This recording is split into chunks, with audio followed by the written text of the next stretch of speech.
Bien, vamos a continuar esta mañana con lo que hemos estado estudiando ya por 4 semanas y por un tiempo voy a poner un alto al tema pero posteriormente lo voy a levantar otra vez para poder proceder a otras temáticas el próximo domingo y los que siguen.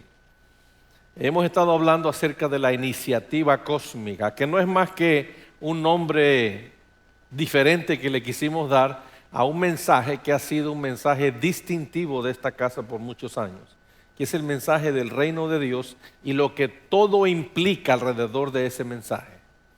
Déjame en esta mañana comenzar diciéndote algo que escribió un autor que yo respeto mucho. Usted sabe que en la farándula cristiana hay muchos escritores, tanto en español como en inglés.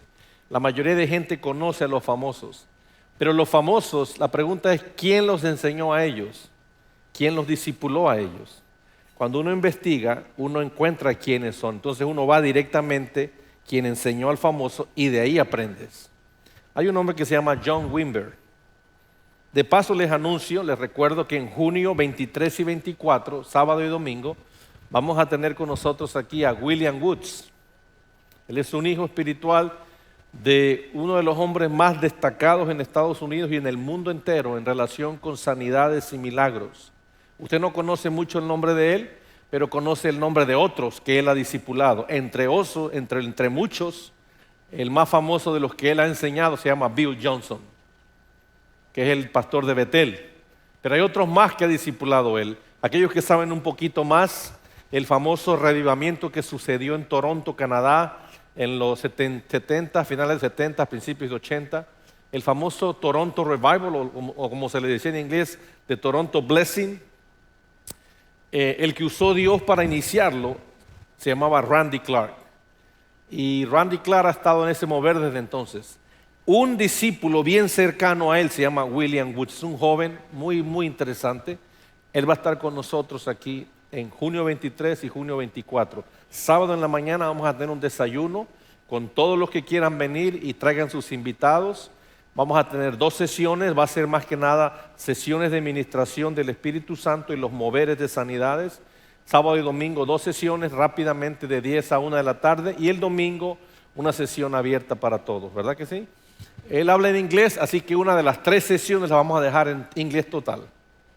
Inglés total, porque traducir a veces es un problema, es una dilatación, tardamos mucho y no logramos que el predicador fluya como debe ser. Además, usted no vive en México, la última vez que chequeé usted vive en Estados Unidos, así que aprenda inglés. No tiene opción, ese es su deber, aprender inglés. Pastor, es que usted no sabe que no se me da el inglés. Si no se te da el inglés, jamás vas a entender el reino de Dios. Porque es la apertura a las cosas lo que permite que una persona reciba el reino de Dios. Si te cierras hasta en el inglés, te estás cerrando a algo muy, muy, muy elemental. Y muy elemental y tan sencillo. Así que ábrase.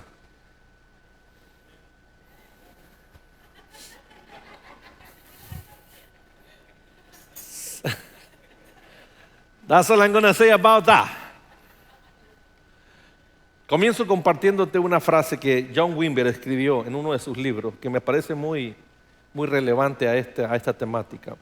Dice así: donde sea que haya una iglesia que obedece y hace las obras de Jesús, decimos de esa iglesia que es una embajada del reino.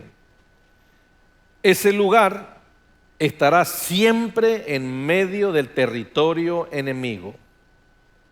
Sépalo bien, cualquier pulgada de avance que esta iglesia tenga, tendrá que ser defendida. Las fuerzas del enemigo podrán retroceder, pero nunca se dan por vencidas, siempre contraatacan.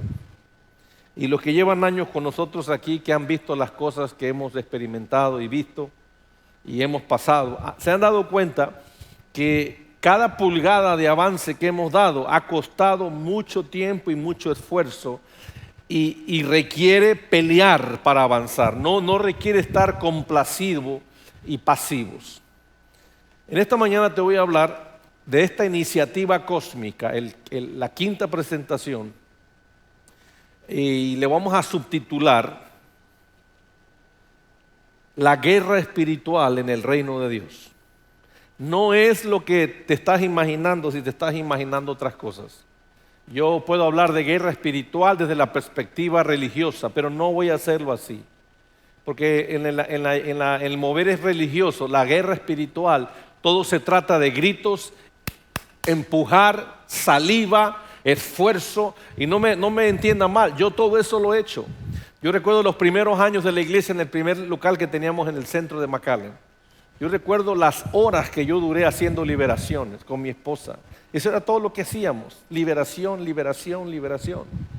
Y yo llegué a pensar que no tenía sentido predicar un mensaje de liberación cuando la gente regresaba al siguiente servicio, otra vez endemoniada.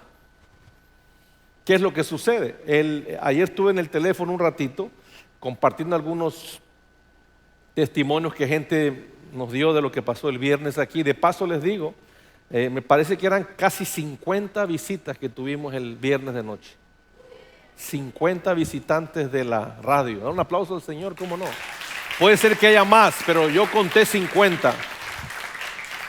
Y hubo muchas cosas que pasaron. Alguien me estaba comentando que cuando hicimos la primera llamada, vino aquí inmediatamente con un gran dolor y era imposible moverse.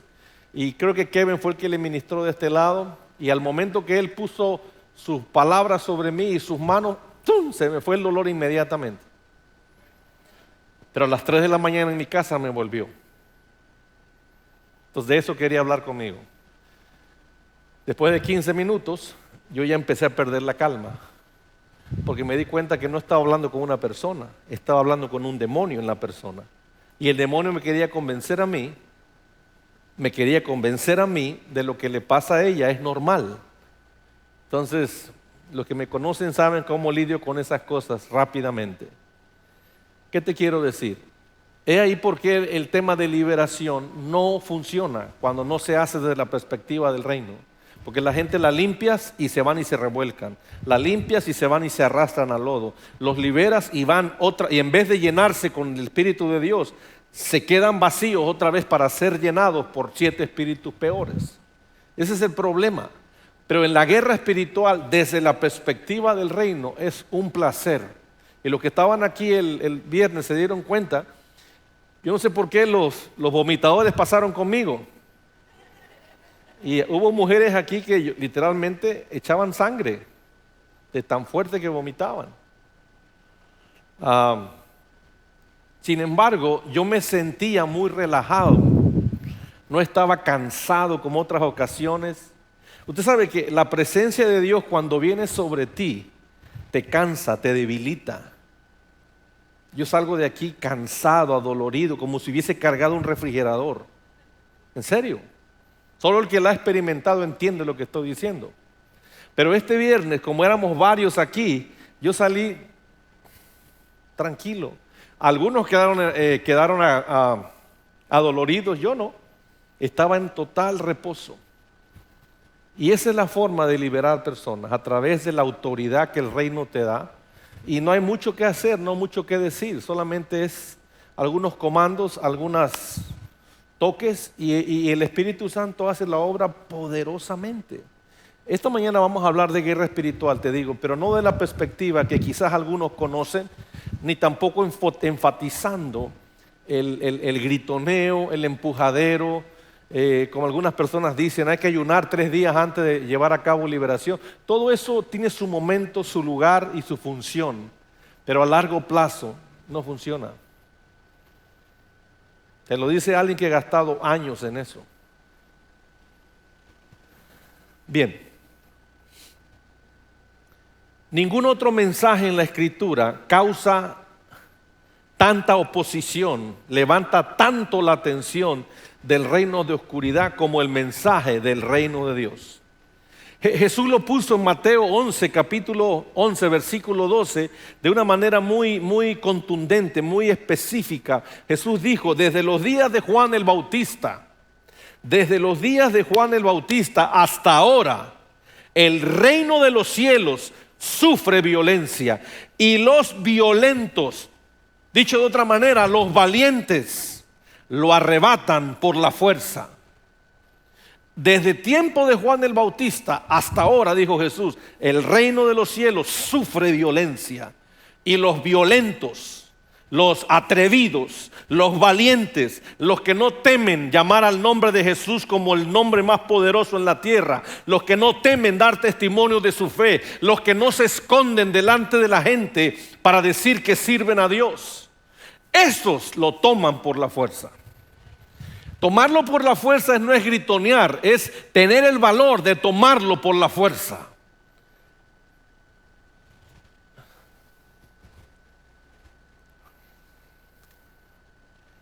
El reino de la oscuridad por naturaleza, escuche esto, el reino de la oscuridad por naturaleza en su disposición y en su actividad.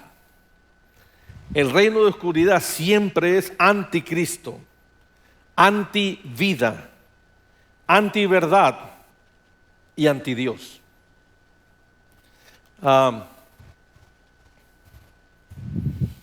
Una de las bendiciones de predicar fluyendo en lo que Dios quiere decir y no tanto amarrado en notas es que Dios te saca del tema cada rato.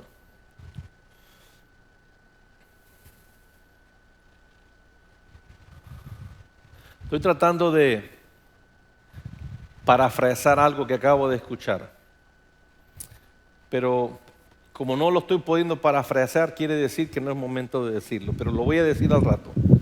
El reino de los cielos sufre violencia y los valientes lo arrebatan.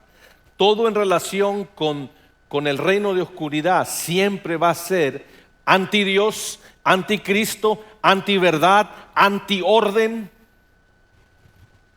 Siempre. La predicación moderna no ha ayudado al ser humano a vivir mejor.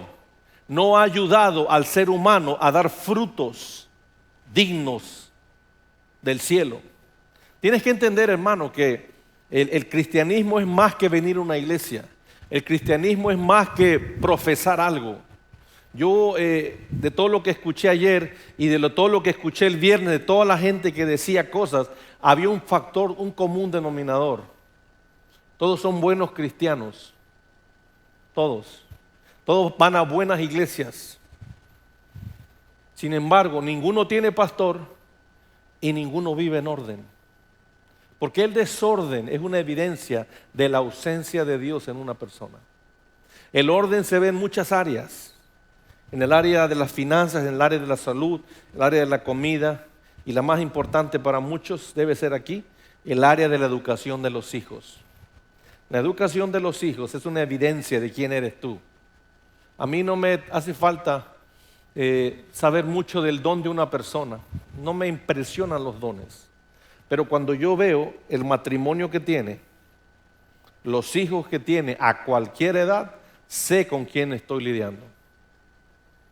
Y tristemente hoy, habemos muchos creyentes profesando una cosa, pero en casa vivimos otra. Somos una cosa en la casa, una cosa en el trabajo y una cosa en la iglesia. Y el mensaje del reino de Dios liga esas tres cosas para hacerte entender a ti y a mí que cristianismo todo se trata de pensar como Dios piensa, hablar como Dios habla, sentir como Dios siente y en esencia comportarnos como Cristo se comportaría. Pero alguien nos ha enseñado mal que hemos perdido el entendimiento de eso y lo hemos convertido en solo ir a una iglesia, solo ir a reuniones, solo ir a estudios bíblicos y no tenemos llene de los estudios bíblicos. Mire, la gran problemática que tengo yo aquí con ustedes es cómo enseñarlos a algunos a discipularlos sin meterles servicios. Porque lo más fácil es hacer un servicio de los martes las mujeres, los jueves los hombres y el viernes discipulado y el sábado de noche jóvenes, como todo mundo hace, como si más servicios hicieran que la gente más santa fuera. Y hay mucha gente yendo a la iglesia todos los días y viven como puros demonios toda la semana. Son insoportables en su casa, insoportables en el trabajo, insoportables con su familia y vienen aquí a una iglesia o cualquier iglesia y a veces son también insoportables. Entonces, ¿de qué nos sirve tanto mensaje, tanto estudio, tanto enseñar, tanto aprender, si no se traduce en el diario vivir? No les habla a alguien que no sabe lo que está diciendo. Acuérdese, yo pasé 20 años casi 20 años viviendo lo que le acabo de decir y viviendo en pecado casi todo el tiempo. El reino de los cielos es más que eso. Es más que eso. Y yo quiero que si tú vienes a esta casa, entiendas la expectativa que yo tengo. La expectativa que yo tengo contigo es que seas una persona veraz, verdadera, no un hipócrita. No, que seas una persona que entiende que si el Espíritu te visita y te hace sentir cosas, es evidencia que es para afuera. No es para guardar, es para afuera. Es una persona que entiende el concepto de servir, no el concepto de ser servidos. Una persona que va a una iglesia y nada más lo sirven y lo sirven y lo sirven, no ha entendido de qué se trata esto. Capítulo 11 de Juan, Jesús claramente manifestó lo que la actitud de un siervo de Dios es. Y en el Juan capítulo 11 habla de Lázaro. Entonces no es Juan capítulo 11, es capítulo 13. Y Jesús en capítulo 13 de Juan ejemplificó lo que un siervo hace. Se pone la toalla, se arrodilla y está dispuesto incluso a lavar los pies de sus discípulos, servirlos. Si tú vienes a esta casa, hermano, mi intención es que aprendas y que aprendas rápido. No tengo tiempo de 6 meses para enseñarte, rápido. Que aquí usted va a venir a servir. Si no viene a servir, no me quite el tiempo. Hay gente que entiende que uno está aquí para ayudarlos. Pero la pregunta, yo estoy para ayudarlo. Y entonces la pregunta, ¿y tú para qué estás aquí? ¿No será para ayudarme? Si yo estoy para ayudarte, tú estás para ayudarme. Entonces nos ayudamos. ¿Seguimos? Hoy no está el mensaje bueno, pastor, no sé por qué. No te sientas así. En este sentido, Satanás es el mejor detector. Hablando de que en el reino de oscuridad todo es antidios, antiverdad, anticristo, antivida. En ese sentido, Satanás es el mejor detector de donde hay cosas correctas, de donde existe santidad, de donde existe verdad, de donde existe orden. El mejor detector de esas cosas no es el hombre, es Satanás. Satanás sabe dónde el reino de Dios habita. Lo puede percibir lejos. Y todo aquel que se mueve en la autoridad de Dios, en la autoridad de su Espíritu, en la autoridad del reino de Dios, siempre será un recordativo al diablo de su pasado, de su presente necio y de su devastador futuro. Por lo tanto, todo aquel que le recuerde al enemigo de dónde estuvo, que no puede hacer nada hoy y a dónde va a terminar, siempre sufrirá ataques y contraataques por el hecho de que es una embajada del cielo en la tierra. Entiende, hermano, no fuimos llamados a ser una organización del cielo en la tierra. Fuimos llamados a ser una iglesia. Tú, una iglesia, no un edificio, una iglesia donde la entidad de la tierra refleja lo que en el cielo hay. Algo que noté este viernes fue que en la mayoría de personas que hablaban aquí con nosotros y los que estaban conmigo y los que escuchaba al lado, había un común denominador. Todos sufren de una cosa que se llama autoengaño. Nos engañamos. Algo nos hace sentir que estamos bien. En esta mañana déjame te digo algo en relación con eso. Vamos a levantarnos por encima de mensajes deficientes. Ese es el primer subtítulo. Déjame te menciono un poquito acerca de levantarnos por encima de mensajes deficientes. Y te voy a decir esta declaración. Si no estás viviendo hoy o no estás experimentando hoy algún nivel de guerra u oposición en tu vida, si no estás experimentando hoy algún nivel de guerra u oposición en tu vida, yo te quiero sugerir que cheques tu decisión de seguir a Dios y tu relación con Jesucristo. Porque el que se acerca a Cristo, el reino de la oscuridad le pone marca, le pone presión, lo acecha. ¿Qué no fue acaso cuando Jesús fue? Acuérdense, no hay registro en la Escritura antes del bautismo de Jesús donde demonios acusaban a Cristo, demonios lo seguían. ¿Me pueden ayudar atrás con el volumen del micrófono? Está muy alto y no puedo hablar. No puedo levantar la voz porque siento que estoy muy fuerte. Muy bien.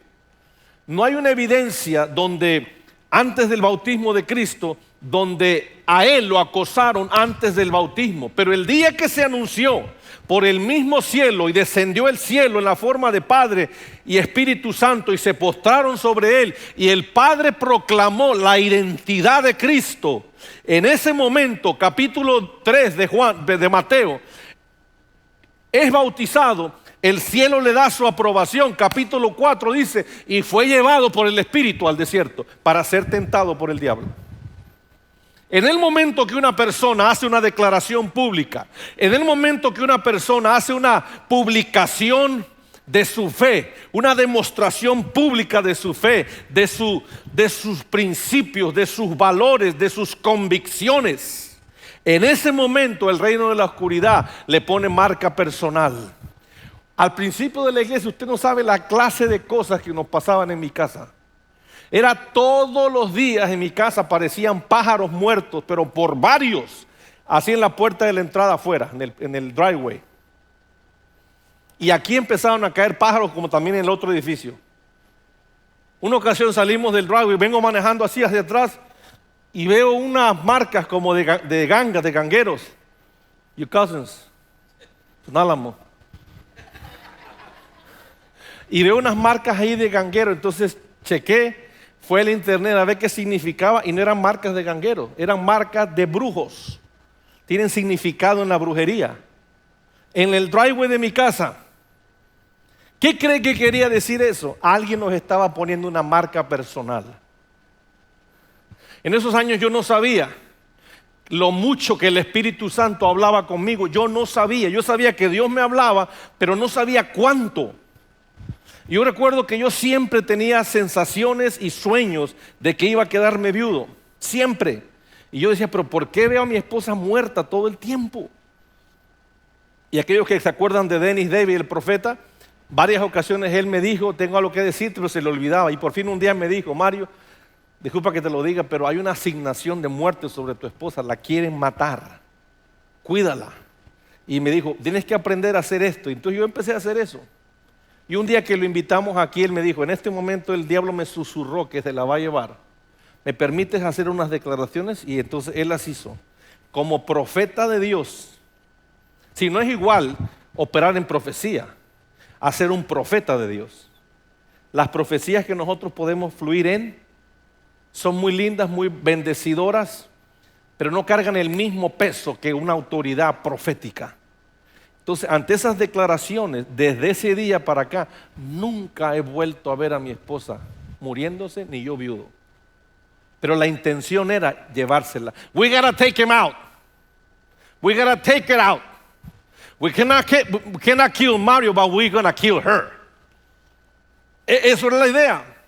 ¿Por qué tenía marca personal? Porque yo he decidido hace muchos años que yo voy a ser firme como una roca, aunque te afecte, aunque te enoje, aunque no te guste, aunque te parezca demasiado demandante, y te voy a decir la verdad, te guste o no te guste, te haga sentir bien o te haga sentir mal, yo voy a ser fiel a Dios, yo voy a ser honesto con la palabra, te guste o no te guste.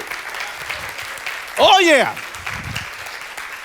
mi misión es obedecer a Dios. My crowd is heaven. Mi multitud es uno. Yo no estoy interesado. Este viernes se veía más lleno que hoy. Había mucha más gente que ahorita. Sin embargo, no me impresiona. Como tampoco me impresiona ahorita, porque mi multitud sigue siendo uno. Yo estoy llamado a complacer a uno. Y si Él está complacido conmigo, así no estés tú, Él me protege, Él me bendice, Él me cubre, Él me levantó, Él me llevará. He's gonna carry me through.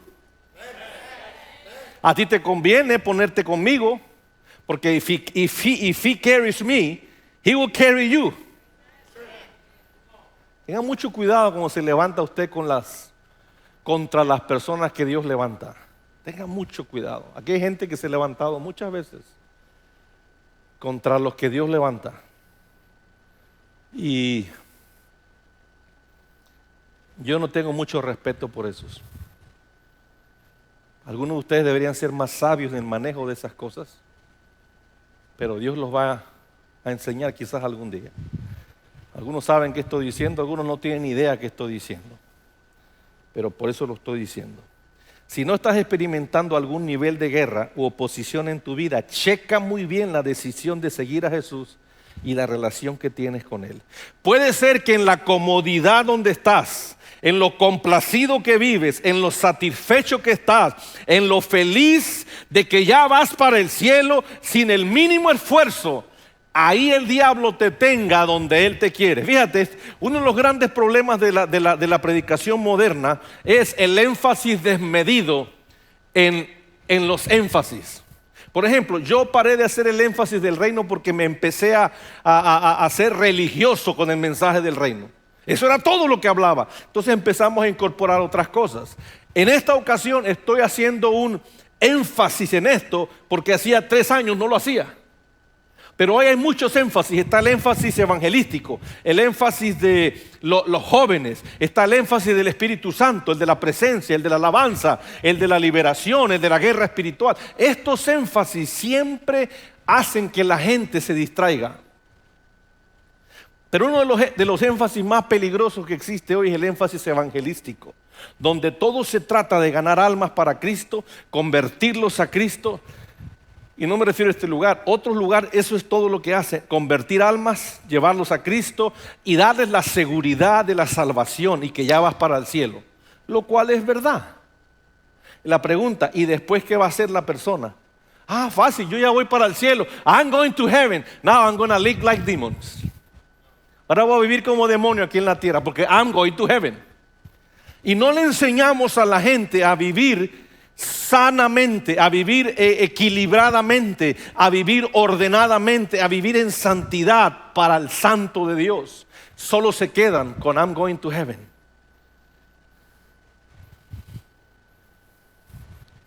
Las próximas semanas, no sé cuándo, pero vamos a retomar, ya sea viernes de noche o sábado de mañana, aquel discipulado para aquellos que no lo saben y lo han tomado. Los que ya pasaron conmigo no tienen que venir, pero si tú no has pasado por esto, te espero que vengas. ¿Por qué? Que no sabes. El tema se llama la buena batalla de la fe. Te voy a enseñar lo que la fe es. La fe no es lo que has creído hasta hoy. Si la persona no sabe lo que es fe, vive siempre sub y bajas. Sub y bajas. Y dice cosas, declara. Cuidado con esto. Todos los que estuvieron aquí al frente ese día, todos declararon ya. Yo ya lo declaré, pastor. Yo ya lo declaré. Y digo, ¿qué es eso de que ya lo declaraste? Si ya lo declaraste, ya se hubiera quedado resuelto. Pero si sigues batallando con algo, déjate de cuentos, brother. De nada te ha servido declarar. Dios está más impresionado con tu vivir que con tus declaraciones. Hay mucha gente declarando cosas y viviendo como hidden. Soy mejor en inglés, hidden.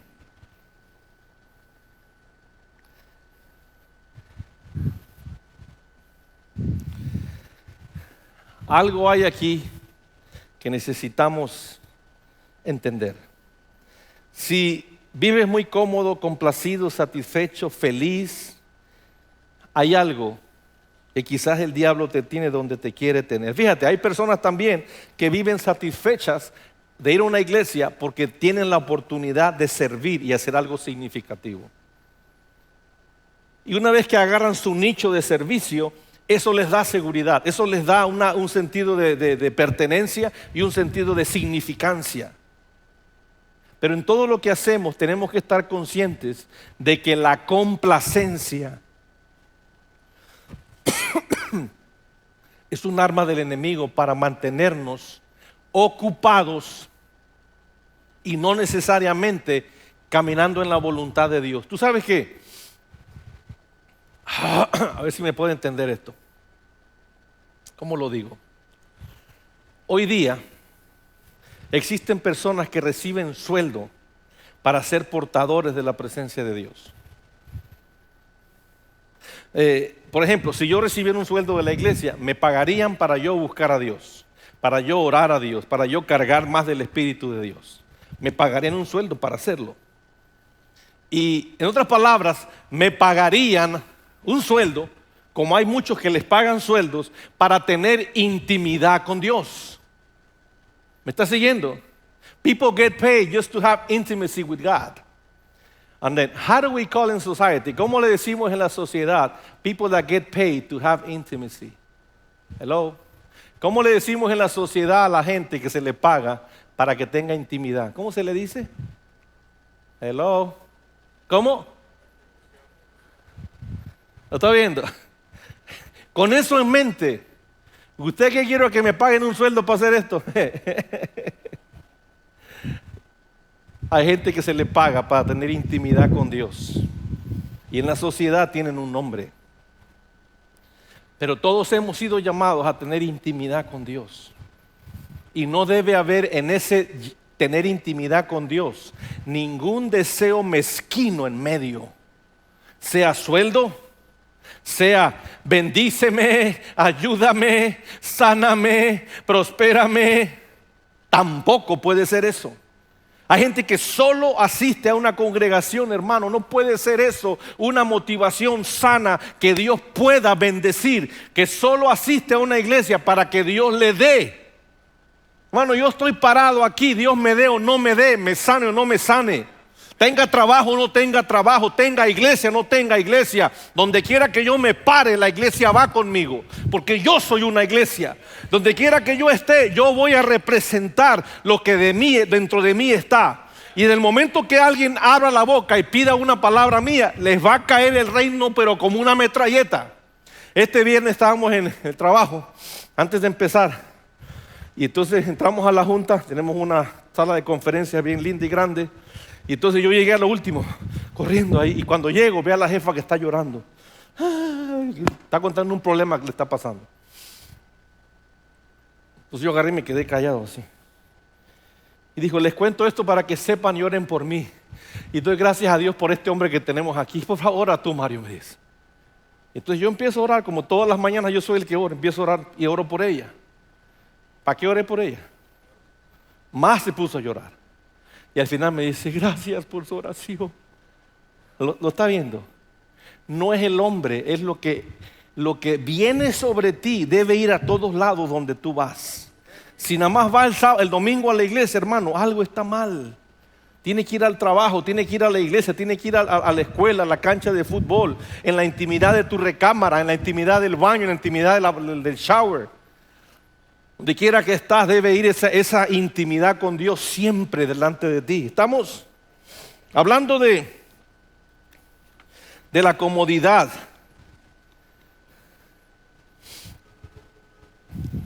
No hay nada malo en predicar mensajes evangelísticos, mientras eso lleve a la gente a vivir una vida efectiva que produzca un comportamiento santo para Dios. Hermano, checa lo que escuchas, checa lo que crees y checa lo que oras. Porque si lo que crees, escuchas y oras o lees no produce en ti una vida ordenada para Dios y santa para Dios, algo está operando mal. Tampoco es en la abundancia de tus lecturas, en la abundancia de tus cultos, en la abundancia de tus cantos, en la abundancia de los estudios, que vas a reflejar la gloria de Dios.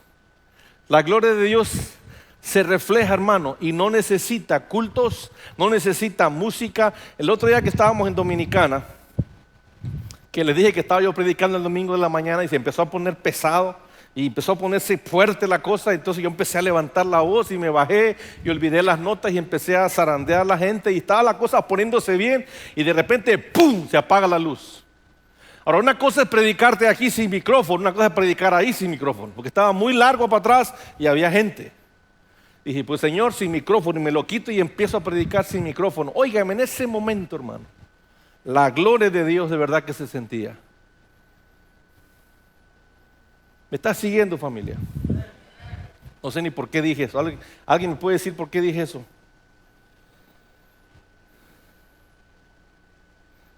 ¿Están aquí esta mañana, hermano? ¿No parece? ¿Por qué dije eso?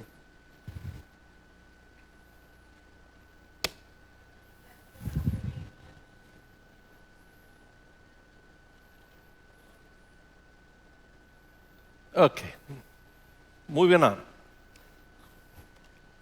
Déjame te digo esta frase. La voy a decir primero para aquellos que disfrutan más escucharlo así. God always will relate to you at the level of your awareness. Dios siempre se va a manifestar a ti en el nivel de tu entendimiento. God would always reveal to you, would always relate to you at the level of your awareness. Dios siempre se va a manifestar a ti en el nivel de tu entendimiento. Por ejemplo, Becky, la niña de Robin y Brenda. Becky, en el nivel que la niña está de entendimiento, a ese nivel se le manifiesta Dios a ella. En versiculitos, en las historias bíblicas, en los animalitos y en todo lo que se hace allá atrás para enseñarles a los niños la palabra. En ese nivel que Becky está, Dios se le manifiesta. Dios siempre se va a revelar a ti de acuerdo o en el nivel de tu entendimiento. Hay personas que necesitan crecer en su entendimiento. Becky no se va a quedar siempre Becky. Algún día va a ser Rebeca, y algún día va a ser la hermana Rebeca, y algún día va a ser la señora Rebeca. Y mientras va subiendo, o sea, la esposa de alguien, la esposa de alguien. Robin tiene problemas con ese tema. Él piensa que Rebeca se va a quedar siempre así. Es más, ya hizo un club donde, el club de, ¿cómo le llamaron? El club de los papás de niñas que nunca crecen. Pero algún día va a crecer y va a ser una mujer. La manera como Dios se va a relacionar con ella es en cada etapa como va creciendo y su nivel de entendimiento. Hay muchas personas que sufren, que carecen, que no echan para adelante. ¿Sabe por qué? Porque tienen un nivel de entendimiento como Becky y ya son adultos. Ya son adultos y siguen pensando como un niño, actuando como un niño, reaccionando como niños. Le siguen llamando al problema y no tienen la capacidad de ver a Dios en medio del problema. ¿Te recuerdo el tema? José en la cárcel. Gracias a la cárcel de José, José llegó ante el faraón para ser el principal en Egipto. No me estás escuchando. Hay personas, fíjate, hay personas que tener una casa, tener un carro, tener cosas. Escúchenme lo que voy a decir. Hay personas que tener carro, cosas, trabajo, recursitos por ahí, les da una falsa impresión de éxito. Hay otros que batallar, sufrir, estar escasos, no tener buen trabajo, no tener ni lo básico, les da una impresión falsa de fracaso. Y las dos impresiones son falsas. La que te da la impresión de éxito no es verdad, porque eso es pasajero. Lo que no se hace poco a poco con sacrificio y disciplina no dura. Pero por el otro lado, Si haces lo que tienes que hacer y has hecho todo lo que está sabido al hombre para hacer, y sin embargo aún te encuentras escaso, batallando, en dificultad, no le puedes llamar fracaso. Hay mucha gente que no entiende este tema, no lo entienden. Y cuando platican conmigo, yo de la manera más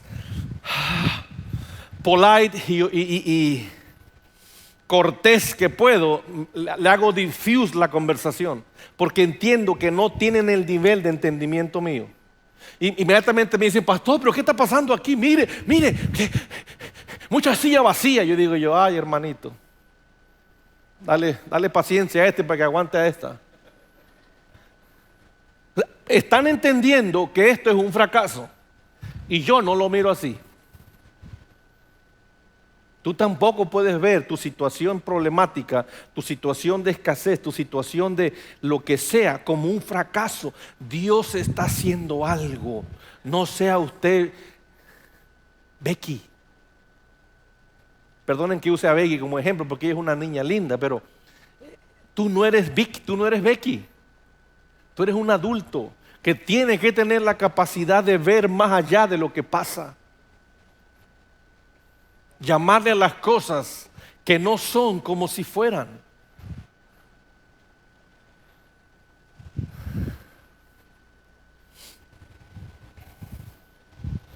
Alguien me dijo una ocasión que vino aquí, ustedes lo han escuchado muchas veces eso, que no entendía, venían del Paso, ¿se acuerda aquella vez? Hace 5 años fue eso. Y él iba a una iglesia con su esposa, una iglesia que tenían 300 personas. Había que hacer cola para entrar, porque no había sillas casi. Entonces se llenaba rápido y todos quedaban parados. Muchos quedaban parados. Y no tenemos la música que ustedes tienen, no tenemos la unción de la música que ustedes tienen, ni la palabra que tienen cada semana. ¿Cómo es que aquí no hay gente?, me decía él. Y yo le decía, ¿y tú le consideras eso fracaso? No, explícame. Entonces le expliqué algunas cosas. Las apariencias engañan, hermano. Y la gente se guía totalmente por apariencias. Si habla como, si suena, si camina y parece pato, decimos, es pato. Pero a veces el pato finge ser pato y es gallina, hablando en términos humanos. No te guíes por apariencias, hermano. No pienses que el éxito que hoy tienes es duradero, si no vino como consecuencia de tiempo, disciplina y cierto nivel de sacrificios.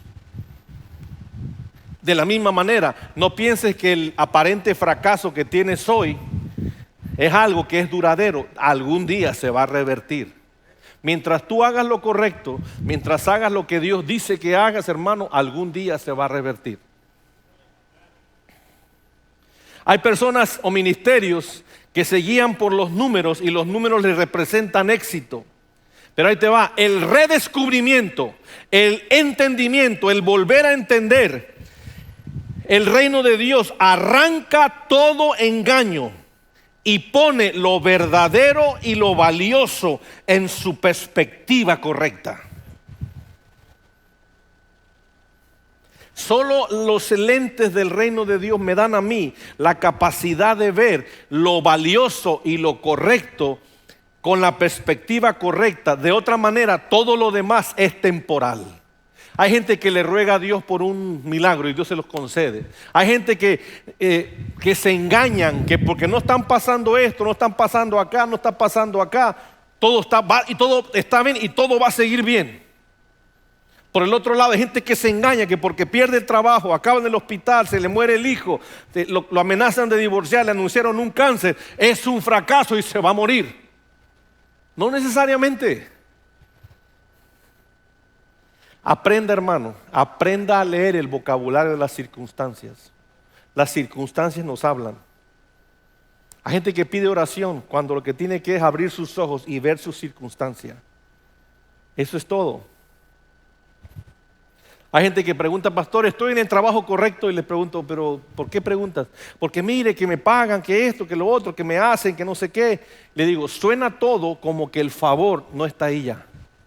Y cuando en un trabajo no hay favor, como en una relación no hay favor, esa relación está a punto de terminar. ¿Sí me entiende? Por ejemplo, Ya que últimamente en esta serie he usado mucho a Angélica, la vuelvo a usar otra vez. A ver si no la quiebro uno de estos días. Pero por ejemplo, el favor. El favor es lo que me permite hablar los ejemplos que doy y tú resistir sin ofenderte. Pero el momento que un ejemplo que yo doy te cae mal y no lo resistes y ya te ofendiste y empiezas a decir, sí, nomás me usa a mí, sí. ¿Y por qué no habla de otros? Ah, sí, nomás tiene sus consentidos, sí, pero ¿por qué siempre me agarra a mí? En ese momento, si se me ofende Angélica, se me acabó el favor con ella. En ese momento, la relación con ella está a punto de morir. Cuando el favor de Dios se acaba de ti hacia mí, ya tú no tienes nada que hacer aquí. Porque tú no puedes recibir de alguien que no tiene favor ante tus ojos. Por eso es que la gente a veces no se da cuenta que cargan ojos muy críticos. Donde quiera que van, critican. Y son incapaces de darse cuenta de su pecado. Incapaces de ver su situación. Mucho cuidado, hermano. Antes de criticar, acuérdese. Si usted no está haciendo lo que yo estoy haciendo, no abra la boca.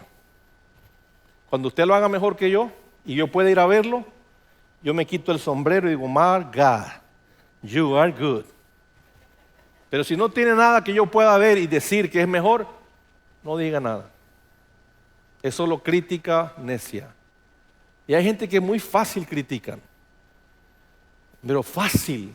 Y lo peor del caso, me mandan mensajes y yo dentro de mí, Señor, ayúdame a este demonio para que me deje de estar hablando. Eso es lo que yo digo. Y le voy a decir una vez, no me ande mandando mensajes si va a decirme estupideces y mensajes de otra persona. I don't care. Y si me vuelve a mandar un mensaje diciéndome que el hermano Armando me cae mal, lo voy a bloquear y lo voy a borrar de contactos. Un ejemplo, aunque le caiga mal a Armando. Pastor, pero yo no hablo, por eso me cae mal.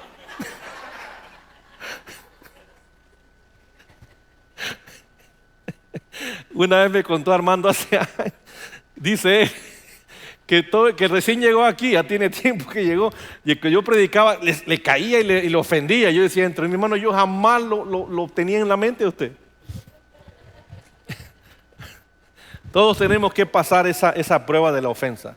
Y si quieres aprender un poco del tema de la ofensa, ve al YouTube y ahí hay 3 mensajes donde hablamos la herramienta principal del diablo, que es la ofensa. Para robarte, para quitarte lo que Dios quiere darte. Te repito lo que hace un momento dije. Hasta que Jesús no fue reconocido como Mesías, como el Hijo de Dios, que su identidad fue revelada, el reino de la tiniebla no había comenzado a acecharlo de continuo hasta el último día de su vida. En el momento que tú te conviertes en amenaza para el reino de la tiniebla, en ese momento ha empezado la guerra espiritual en ti. Pero mientras no hay guerra espiritual, ¿sabes qué pasa? Mire para acá todos, no eres amenaza. You mean nothing to the devil. And if you mean nothing to the devil, ¿cómo puedes esperar ser usado en las manos de Dios? Dios todo lo que usa amenaza al reino de oscuridad. Todo lo que usa amenaza al reino de oscuridad. Pero si tu vida no tiene ninguna situación, ninguna oposición, todo está bien, tienes abundancia, tienes cosas, aquí está lo que la gente se engaña. Tengo paz, pastor. Hay una gente que antes me decía, tengo paz, tengo mucha paz. Se rebelaron contra mí, dejaron la iglesia, pero estaban en paz. En paz. Hágame favor, estoy en paz, en plena paz. ¿En serio? No te guíes porque tienes paz. La paz es un indicativo de la voluntad de Dios, como también un indicativo del autoengaño en una persona. Es como que yo digo ahorita, bueno, asesiné a mi esposa, hermano, pero estoy en paz. Entiéndeme, estoy en paz. Y tú me vas a decir, ¿cómo que estás en paz, varón? Si eres un asesino, pero es que estoy en paz, ¿no entiendes? Lo que hice fue de acuerdo a la voluntad porque me dio paz. Le estoy diciendo tonteras para que entienda cómo se oye cuando gente viene a mí a decirme que está en paz en relación con cosas que no debería estar en paz. Mira cómo lo puso Jesús en relación con lo que es la guerra espiritual básica en una persona. Abre tu Biblia en Mateo 10. Este es el inicio de una batalla espiritual cuando Jesús viene a la vida de alguien. ¿Encontró Mateo 10? Ubícate en el versículo 32 para que me sirva de base y vamos a empezar después al 34 en adelante. Dice Mateo 10, 32, ¿lo tiene? Por tanto, todo el que me confiese delante de los hombres, yo también lo confesaré delante de mi Padre que está en los cielos. Pero cualquiera que me niegue delante de los hombres, yo también lo negaré delante de mi Padre que está en los cielos. Aquí empieza lo bueno. No penséis que he venido a traer paz a la tierra. No vine a traer paz, sino espada. Porque vine a poner al hombre contra su padre, a la hija contra su madre, a la nuera contra su suegra. Los enemigos del hombre serán los de su misma casa. El que ama a padre, a madre, más que a mí, no es digno de mí. El que ama al hijo o a la hija más que a mí, no es digno de mí. El que no toma su cruz y sigue en pos de mí, no es digno de mí. Aquí comienza el tema de la guerra espiritual. Y la mayoría de personas no tiene entendimiento de adulto, tiene entendimiento de Becky en este tema. Porque vemos enemigos en todos lados, menos en la casa. Y le voy a decir algo bien honesto. Yo no he conocido a alguien que sirva a Dios hoy que no tuvo en sus orígenes guerra en su propia familia. Yo recuerdo cuando yo me bauticé, mi papá se enteró que me había bautizado a los 17 años y se enteró porque en la boca de él, por boca de él, dijo: yo no quiero un hijo aquí que es maricón. Y le contesté: papá, pero ¿por qué dices que soy maricón? Pues eso de que vas a la iglesia, llevas una Biblia aquí en el sobaco y además hasta planchas, lavas trastes y ya no dices grosería. Esos son los... Y dije, bueno, se le va a pasar el coraje. Pero a medida que yo fui creciendo en mi fe, él fue creciendo en su antagonismo, al punto que me amenazó de sacarme de la Universidad de Nuevo León y dejarme de pagar si yo no desistía mi fe. Y yo no desistí de mi fe. Y efectivamente me cortó el soporte y me cortó la ayuda. Y ahora, ¿cómo me gradúo de la universidad? Bueno, ahí entró mi proceso en la guerra espiritual, donde mi propia casa se levantó contra mí. Y todos mis hermanos se volvieron contra mí. Pero después, uno por uno, en sus propias maneras, fueron conociendo diferentes denominaciones y fueron entrando a algunas denominaciones. Unos de ellos se convirtieron a denominaciones cristianas solo para después regresar al catolicismo. Pero el punto, yo no conozco a alguien que sirva a Dios con vehemencia, con valor, con dones del Espíritu, que se mueva en el Espíritu, que Dios lo use, que no haya tenido oposición en su casa. Y muchos por la oposición deciden mejor no continuar. Muchos por la oposición deciden mejor tirar la toalla. Muchos deciden darle la espalda a Cristo por la oposición de la familia, cuando Cristo dice: el que me negare delante de los hombres, yo lo voy a negar delante de mi Padre. Pero el que me confiese delante de los hombres, yo lo voy a confesar delante de mi Padre. Bueno, estos fueron los primeros textos que yo aprendí a mis 17 años. No sabía muchas cosas, como hoy tampoco sé muchas cosas. Sin embargo, una cosa sí sabía. Ahí dice eso, y así debe ser. Y aprendí algo muy elemental en la fe: a tomar el libro por su peso y tomar las cosas literal, como es. Créanme que aquí no hay una explicación teológica ni ningún tipo. Ahí dice lo que dice, está en rojo. Y así yo lo creo. Pero ahí empieza el primer nivel de guerra espiritual. No te voy a hablar otras cosas que pudiéramos entrar hoy, porque me está traicionando el tiempo. Pero ese es el primer nivel de guerra espiritual. El de la casa, el de los familiares, el de los seres amados. Hablaba con una persona ayer y su resentimiento es por el hijo. Y yo le hacía ver que los hijos no son nuestros. Y lo voy a decir porque a muchos ya lo han escuchado, pero otros no lo han escuchado. Los hijos no son nuestros, son de Dios. Y la mayoría de padres cometen el error de amar más a sus hijos que a Dios. Y cuando ese es el caso, en ese momento estás negando al Señor delante de los hombres. El día que el hombre ame más a sus hijos, a sus padres, a su familia, más que a Dios, en ese momento lo niega delante de los hombres. Yo sé que muchos de ustedes no pueden entender que uno literalmente llega a amar más a Dios que a un hijo, pero literalmente llegas a amar más a Dios que a un hijo. Porque ¿sabes qué aprende uno en el transcurso de la paternidad temprano? Que en mis manos yo les hago daño. En mis manos les paso mis demonios. En mis manos les paso maldiciones generacionales. En mis manos les hago más daño que en las manos de Dios. Entonces cuando yo los suelto para que Dios se convierta en su Padre, y aunque yo los siga amando como lo he amado siempre, dejan de ser mi responsabilidad y mi problema, y vienen a ser responsabilidad de su verdadero Padre. En ese momento Dios te da sosiego, te da paz, te da tranquilidad, que los hijos que Él te dio, se los devolviste al verdadero dueño. Hay mucha gente que nunca hace la transición y viven amargados, resentidos, endemoniados, se resienten con las nueras, se resienten con los yernos porque les quitó al hijo, les quitó a la hija, y ese resentimiento les empieza a dar dolor de articulación, y van a las iglesias y a los eventos a pedir oración porque están resentidos con algo que no tienen derecho a estar resentidos. ¿Está siguiendo, familia? Puede decir ouch si quiere. Digo, porque no está diciendo amén, pues diga aunque sea me duele o me ofende. La batalla ya está ganada. Cuando estamos bajo la, how do you say umbrella?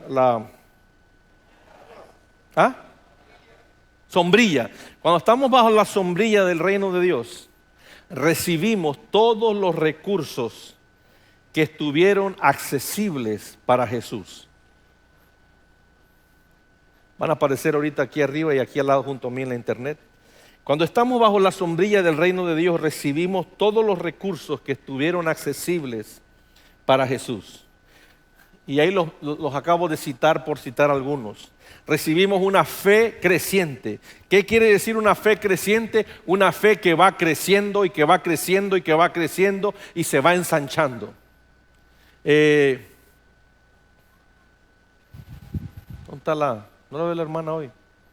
Ya se me fue. Ya se fue. ¿Tu mamá, Raúl? Ay, no la había visto. La hermana cantó a la vez, se me fue. Una de las cosas que, fíjate, me llama la atención de la hermana, porque ella tiene una nietecita, la niñita. Algo que yo no entiendo por qué lo hace. La mamá, la abuela y la niñita. No lo entiendo. Pero cada vez que la niña viene, casi siempre ella pone un sobre de diezmo y pone $3 de ofrenda. $3. Para mí esa ofrenda es muy significativa. Es muy valiosa. Significa mucho. ¿Sabes por qué? Porque es continua. Continua.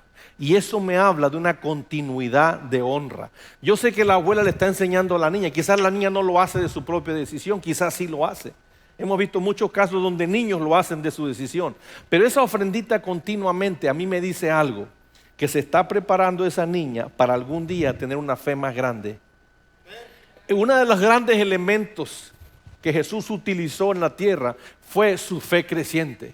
Él fue un niño y cuestionó muchas cosas, y las cosas empezó a tener sentido para él. A los 12 años llegó al templo y les preguntaba a los que sabían de la escritura cómo era el Mesías, y cuando ellos le estaban describiendo el Mesías, dice que se sorprendían de la sabiduría del niño. ¿Por qué? Porque su fe empezó a crecer y empezó a darse cuenta que él no era un niño normal. Y empezó a darse cuenta por el favor, quizás hacía milagros. Yo no sé qué Jesús hacía en su infancia, pero algo le decía que él era especial, y su fe fue creciendo, creciendo, creciendo. Por eso cuando llega al desierto, Jesús no improvisó. Mucha gente improvisa, Jesús no improvisó. Jesús ya venía listo, porque desde niño su fe fue creciendo. Igualmente nosotros, ese es un recurso que siempre estuvo disponible a Jesús, una fe creciente. Y nosotros tenemos que aprender, primeramente, qué es fe. Segundo, qué no es fe. Y tercero, cómo movernos en fe. La gran mayoría desconoce ese tema. Yo en 34 años no sabía lo que era fe, hasta que lo aprendimos de Alan. Hasta ese momento entendí lo que la fe era. Y hoy te puedo decir, la fe es creciente. Va creciendo, va creciendo, va creciendo. Y hoy yo no tengo duda absoluta de que los demonios frente a mí tiemblan. Yo no tengo duda de eso, lo sé. Sin embargo, mi fe está creciendo porque yo necesito algún día llegar al punto donde no tenga duda de ver una pierna enderezarse cuando está quebrada, de ver un ojo brincar cuando no está ahí, de ver un corazón ser regenerado, de ver un páncreas regenerarse en el momento. Yo no tengo duda que eso va a pasar, pero mi fe tiene que ir creciendo hasta que eso sea normal y empiece a suceder.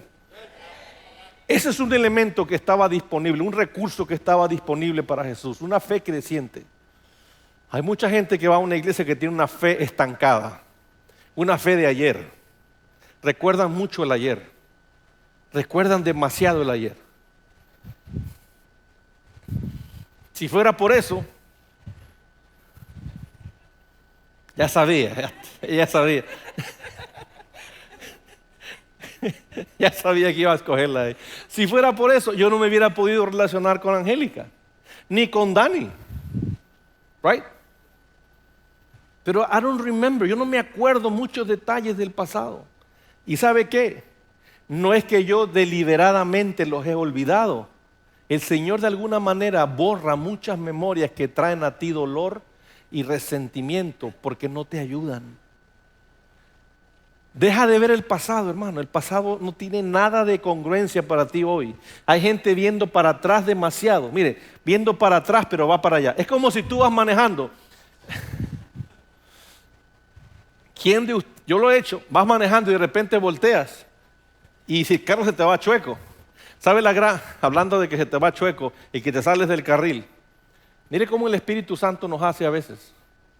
Por eso es importante que tú seas lleno del Espíritu Santo. Lleno.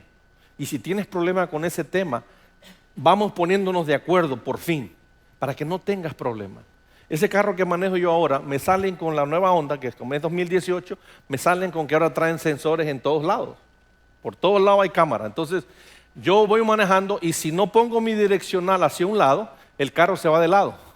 Perdón, no, si me voy de lado, el carro se me regresa y me empieza a pelear y ahí está el carro, me tiembla el volante y me asusta, sobre todo con el Express Boy, porque no me hace caso, pero me está regresando al centro. Si quiero agarrar para allá y no marco la direccional, no me deja ir porque piensa que me estoy saliendo del carril, perdón. ¿Oye? El Espíritu Santo es igual contigo cuando está dentro de ti.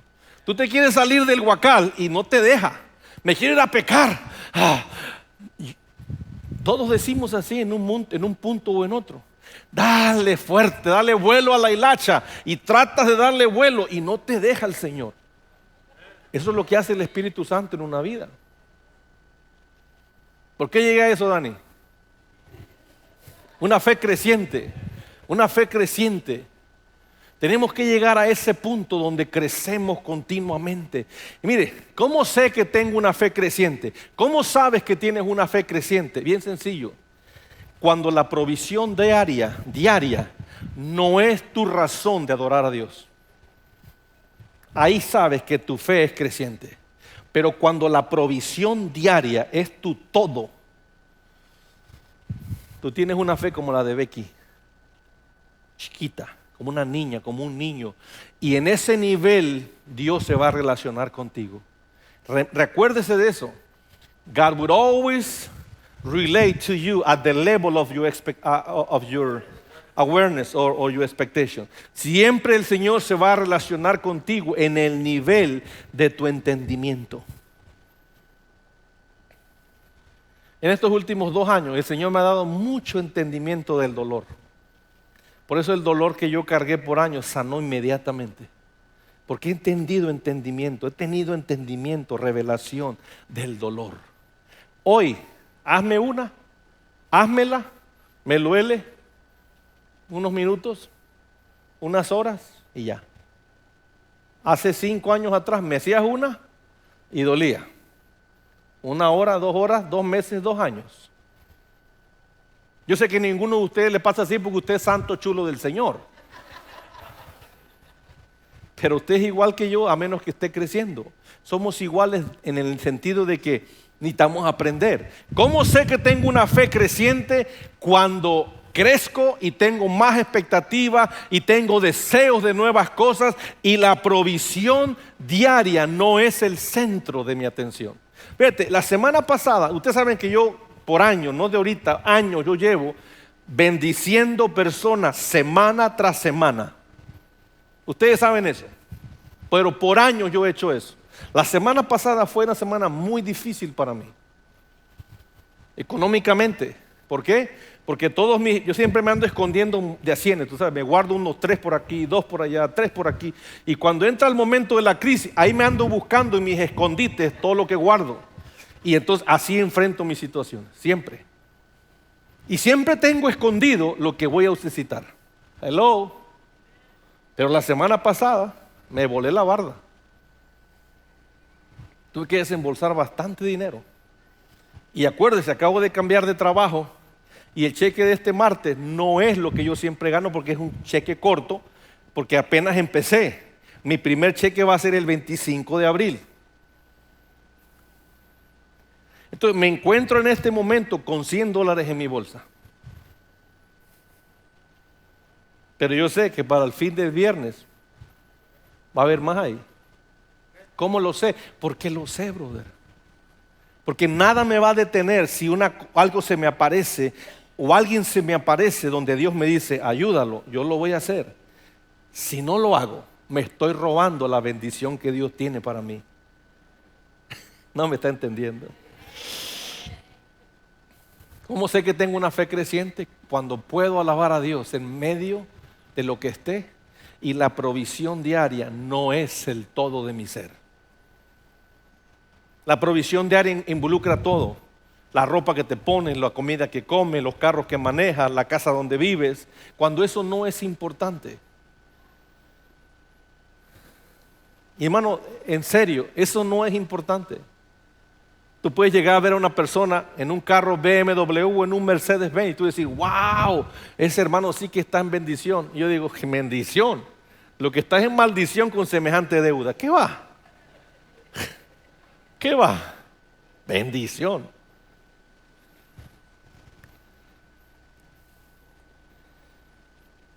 Entonces, los recursos que estaban accesibles para Jesús, el primero fue una fe creciente, una oración poderosa.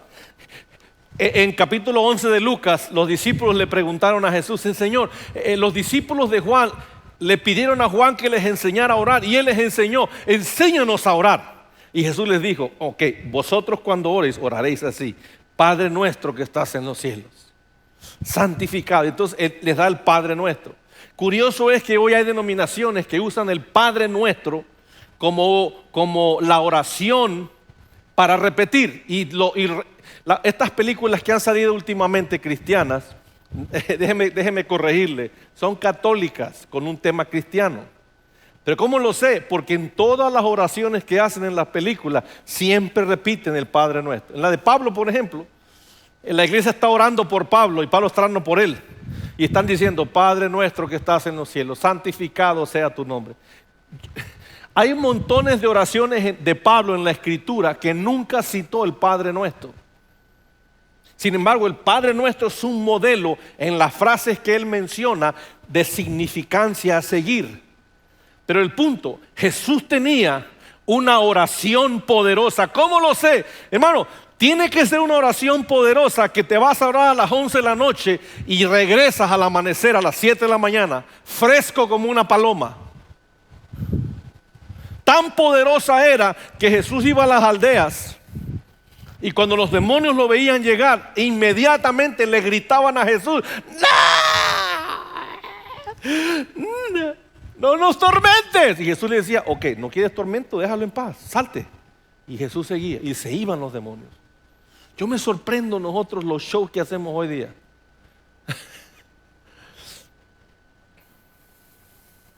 Todavía me acuerdo de aquella mujer que a principio de año mi esposa se interceptó en la puerta y nada más la vio y empezó el demonio a manifestarse en la puerta entrando aquí. ¿Te acuerdan que tuvimos que cerrar la puerta y seguíamos oyendo los gritos tremendos de esta persona? No era la persona, era el demonio que estaba en ella. Pero, escucha esto, lo que pasa en tu intimidad con Dios se manifiesta cuando estás frente a los demás. Cuando no tienes intimidad con Dios, cuando estás frente a los demás, eso se manifiesta. Es indispensable la intimidad. Intimidad con Dios. ¿Qué es intimidad, pastor? Enséñeme. Pues que agarres un tiempecito, agarres tu Biblia, ores, le digas, Padre nuestro, en este momento, háblame a través de la Escritura. Espíritu Santo, revélame la Escritura. Dame algo que en este momento me pueda nutrir y me ayude a crecer en ti. Y abre la Escritura. Atención, no la abras con la intención de que sea 3 minutos. Ábrele con la intención de que Dios te hable el tiempo que tome. Y Él te va a hablar. Cuando te hable, esa palabra que Dios te dé en ese momento va a ser para ti una rema que te va a nutrir y te va a tener una fe creciente. Y también va a desarrollar tu vida de oración. ¿Me estás siguiendo? Eso es intimidad. Empiezas a orar. Como les decía, yo voy manejando del carro. Vengo de no sé qué venía yo. De un dealer que fui a ver carros con Kevin. No es algo espiritual. Vengo manejando y el Espíritu Santo viene sobre mí. Me tuve que parar para poder llorar bien porque temblaban mis manos. Y acuérdense que el carro no me hace caso. Tiemblo y uno temblaría y el carro que tiembla nunca acabamos. Entonces me tuve que parar.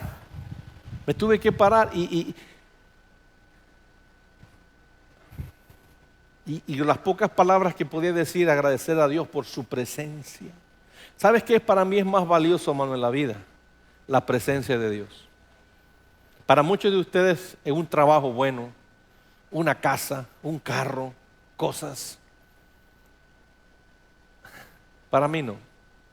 Esas vanidades yo ya las tuve y Dios me sanó.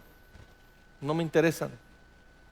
Pero esa canción se acuerda, por un momento en tu presencia, por un destello de tu amor, todo daría, ¿te acuerdas?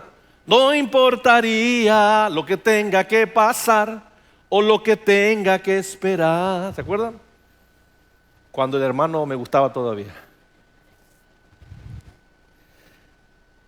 Los recursos que tuvo Jesús disponibles para él, cuando nosotros nos movemos en una guerra espiritual de acuerdo al reino, siempre estarán disponibles para nosotros. El primer recurso es una fe creciente. El segundo es una oración poderosa. Hermano, tú necesitas aprender a orar con poder. Hermana, tú necesitas aprender a orar con poder. Aprender a orar con poder no necesariamente involucra volumen, aunque hay momentos que el volumen se levanta. Pero aprender a orar con poder es porque el poder de Dios viene a ti. Y cuando el poder de Dios viene a ti, te da denuedo, te da valor, te da fuerza, te da sabiduría.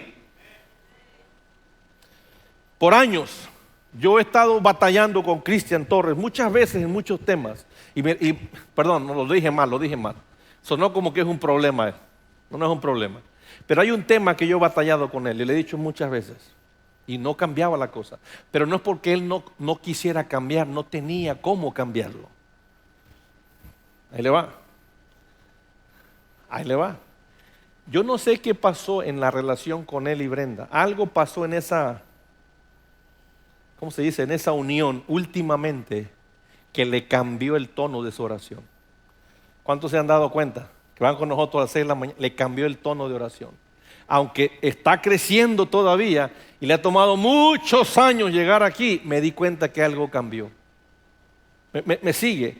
Eso es importante. Orar con poder es eso. Cuando Dios te da denuedo, te da pasión, te da un no me importa lo que digan, no me importa lo que piensen, yo voy a orar a mi Dios porque Él es mi Dios. No hay cosa más detestante. Un aplauso al Señor, ¿cómo no? No hay cosa más frustrante para mí que estar en una reunión de oración y tengo que estar arriando a los pollos para que ore. Hermano, sigue usted. Hermano, ora, ora. Es que no me sale, pastor. ¿Cómo que no te sale? Dan ganas de patear al hermano. ¿Cómo que no te sale? Pues ¿a qué venimos? Pues yo vine a que oraran por mí. Venimos a orar, brother. Yo no voy a orar por ti. Vamos a orar por los demás que no están aquí. Pero es importante que... Perdón porque lo pateé. Hay gente, mire, usted va a tener que aprender a to give me some breaks, dame chance.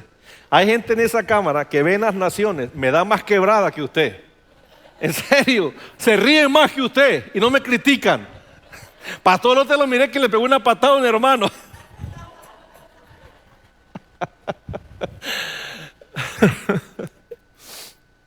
No. No hay cosa más preciosa que ver a una persona, ver a un niño que puede orar con poder. Un joven que puede orar con poder. Ver a una persona que no sabía orar cuando llegó a nuestra vida y hoy verla orar con poder, con unción, con discernimiento, con visiones, con sueños, con imágenes. Eso es la cosa más gratificante que uno como pastor puede ver. El crecimiento de una persona. Y llega un punto, como hicimos en lo natural, hacemos en lo espiritual. Yo me hago un lado y ya no es mucho lo que tengo que hacer. Ya son hijos de Dios. Esa es mi función aquí. De alguna manera que Dios me use para hacerte a ti, que Dios te haga a ti un hijo de Él verdadero. En el momento que tú te conviertes hijo de Dios, te puedes desconectar conmigo. Sin embargo, no te vas a desconectar conmigo, porque si yo estoy conectado a Dios, tú y yo estaremos conectados. Y eso me lleva a otro punto, que me tengo que apurar. Otro elemento que estaba accesible para Jesús era el gozo permanente. Rejoice, rejoice, el gozo es mi fortaleza. Esta semana le decía a una persona yo aquí el viernes, hermana, repita conmigo esta frase: el gozo de Dios es mi fortaleza. Y hacía, oh my God, repítalo. No. Y yo sé lo que estaba pensando. Yo no vine a que me diga eso, a mí ore por mi milagro. Yo decía, tu milagro no, yo decía aquí, tu milagro no va a pasar si el gozo de Dios no es tu fortaleza. Hermano, tienes que aprender a dar gracias a Dios por los problemas, por el buen trabajo que tienes, por el mal trabajo que tienes, por el buen sueldo que tienes, por el poquito sueldo que tienes, por la casa que tienes o el apartamento que tienes, por el carro que tiene 3 llantas y está todo golpeado que tienes, o el carro de lujo que maneja. Lo que tengas, dale gracias a Dios y conserva tu gozo. ¿Le puedo dar una sugerencia, hermano? Por favor, si usted no tiene gozo, no venga a quitármelo a mí. En serio. Y tengo que decir esto porque tengo que decirlo. Cuando acabo de predicar, déjeme llegar a mi oficina. ¿Qué tal si necesito tomar agua? Ahí le va. ¿Qué tal si tengo que hacer una disposición de viento? Y estoy aquí trabado aguantándome, porque usted no me deja pasar. No me quite el gozo, hermano. Si usted se acerca a platicar conmigo, acérquese en el espíritu de edificar. No me use a mí como basurero, donde me viene a dompear todos sus rollos. Yo no me metí en esos problemas. Usted está, no yo. I don't want him. Don't throw it at me. No me lo aviente. Yo no lo quiero.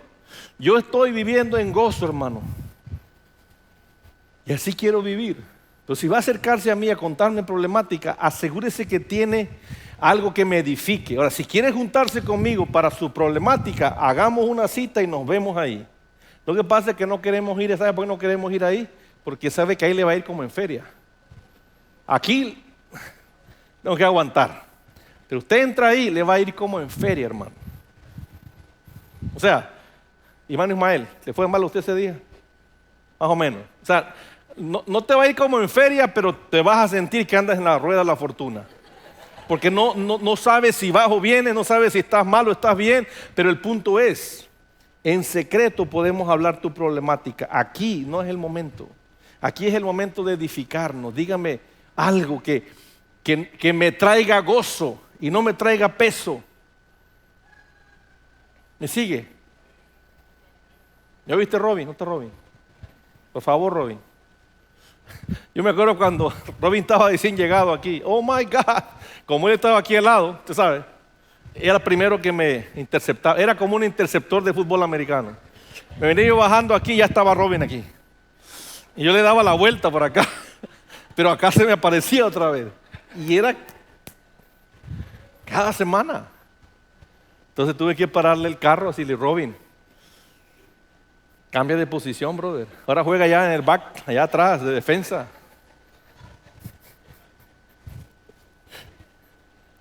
No se ríe así, hermana María, porque le puede salir un hijo así un día.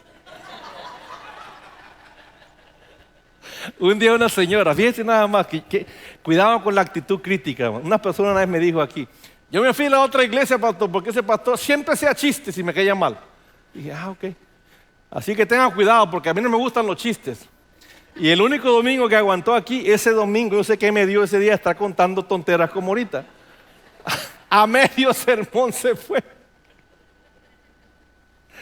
El gozo de Dios es mi fuerza. El gozo de Dios es tu fuerza.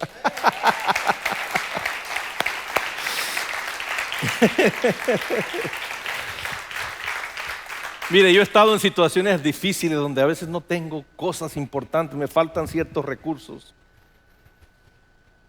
Y yo digo esta frase, Dios es fiel, siempre ha sido fiel, y me calmo. Y si la situación no se cambia o mi estado de ánimo no cambia, siempre me digo a mí mismo, el gozo de Dios es mi fuerza. Y sigo riéndome ahí. Y hermano, algo maravilloso sucede. Algo nuevo está por comenzar. ¿Se da cuenta? Sus hijos claman por un despertar. Ok, párale ya. Y el cuarto recurso que Jesús tenía siempre disponible para él es la mente, una mente del reino como la de Cristo. Pablo lo dijo de otra forma y Pablo nos dijo que vosotros tenéis la mente de Cristo. Y déjame repaso, pero déjame, me detengo aquí algo importante que tengo que decirte. ¿Se acuerda su momento que le dije que estaba buscando cómo parafrasearlo? Aquí cayó ya. Qué bueno que me detuve porque era para ahorita. ¿Cómo sé que estoy operando en la mente de Cristo o en la mente de pecado? Tú operas en dos mentes, yo opero en dos mentes, mente de pecado o la mente de Cristo. ¿Cómo sé que es la mente de Cristo? Bueno, todo lo que estás pensando tiene que ser pensamientos que Dios tiene para ti o Dios pensaría para ti o Dios piensa de ti. Eso es operar en la mente de Cristo. Pero cuando operas en la mente de pecado, todo lo que piensas no es lo que Dios tendría para ti, lo que Dios pensaría para ti o lo que Dios te daría a ti. Por ejemplo, estás batallando económicamente y entonces se te ocurre una idea. Pues me hago delivery boy y trabajo para Motalife y hago unas entregas de de Herbalife y me gano $1,000 y arreglo mi problema.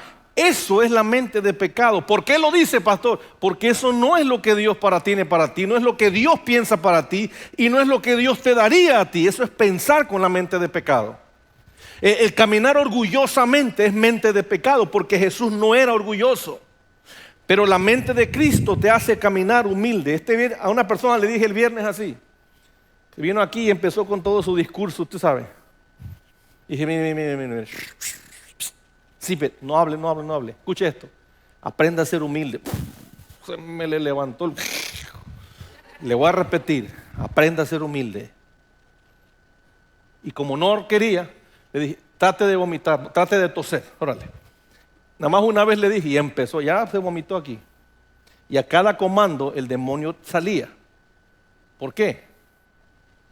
Porque estamos tan acostumbrados a pensar con la mente de pecado que hasta con la mente de pecado decimos estas cosas. Pero ya lo declaré, pastor. Yo ya perdoné. Y sigue en resentimiento. Yo voy a una iglesia. Es mente de pecado. Porque si vas a una iglesia deberías comportarte como un cristito. ¿Sí o no? Entonces esa es una mente de pecado, porque la gente se comporta como vil demonio. Son igual de tramposos, igual de mentirosos, peor que la gente de afuera de informarles. Algo que yo no puedo entender, no lo digo por nadie aquí. Si alguien se ofende, pues ni modo, pero yo no lo puedo entender.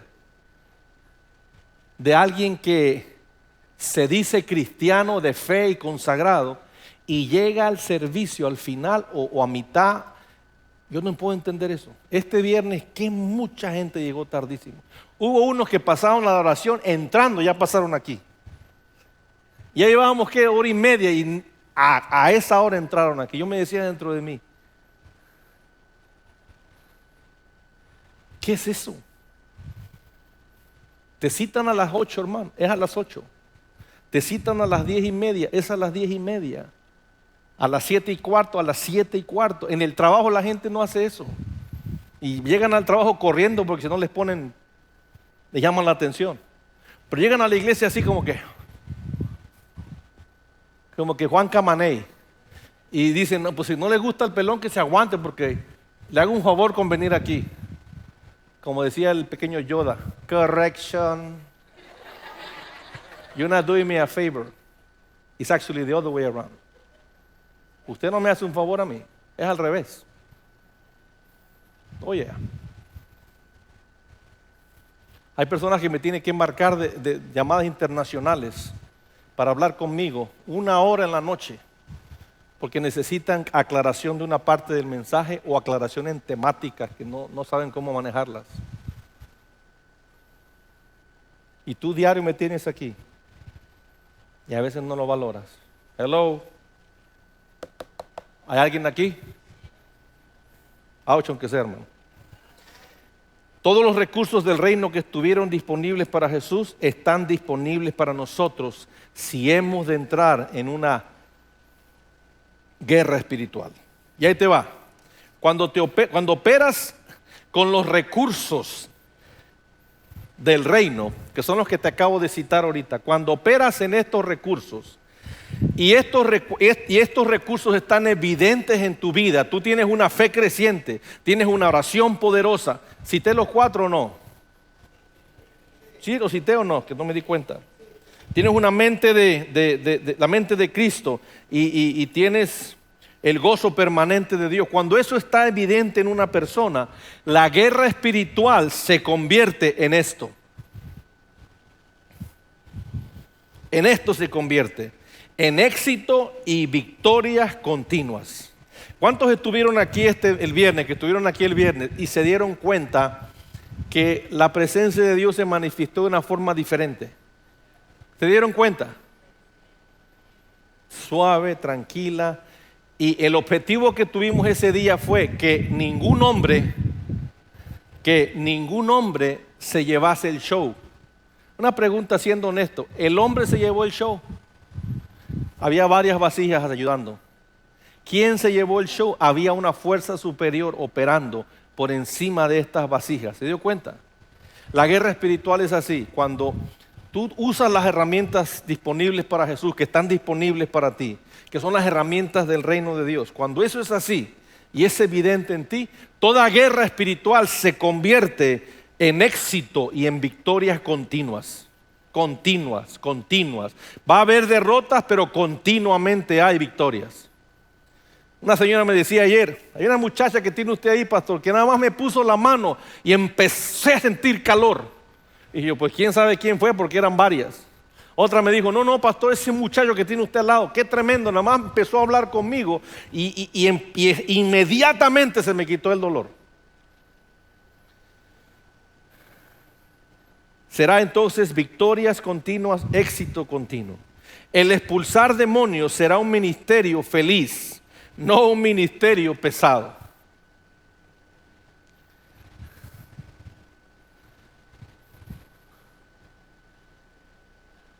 Hay muchas personas, yo fui uno de ellos hace muchos años, cuando yo percibía que alguien estaba endemoniado, ¿sabe a quién le hablaba yo? A Eddie Garza, los que lo conocen. Y yo lo veía, entonces un día lo empecé a observar cómo él hacía eso, la liberación, y decía, Y yo, Nada sobresaliente. Y yo, pero la gente lo buscaba mucho para eso. Porque en mi mente la liberación era un tema muy pesado. Requería muchas horas, requería mucho esfuerzo y había muchas derrotas. Cuando usas los recursos que están disponibles para ti en el reino de Dios, la guerra espiritual se convierte en la expulsión de demonios, se convierte en un ministerio feliz. No es pesado. Dios lo hace por ti. Y las señales y prodigios de toda clase suceden. Una señora que se me acercó el viernes me dijo que venía así con la mano torcida y no la podía doblar así. Entonces yo oré por ella una vez y digo, ¿qué siente? No, me duele mucho. Ok, vamos a orar otra vez. Y entonces empecé a decirle que dejara de estar pensando en estas cosas, deje que el gozo de Dios la haga, ponga la contenta. No sé qué más le dije. Otra vez, ¿qué siente? Me duele. Ok, 3 veces oré por ella. Digo, ahora sí dígame, ¿puede mover el brazo? Dice, a ver, ¿lo podía hacer eso antes? No, dice, no podía. Levántelo. No podía. Uy, ya se me quitó, dijo.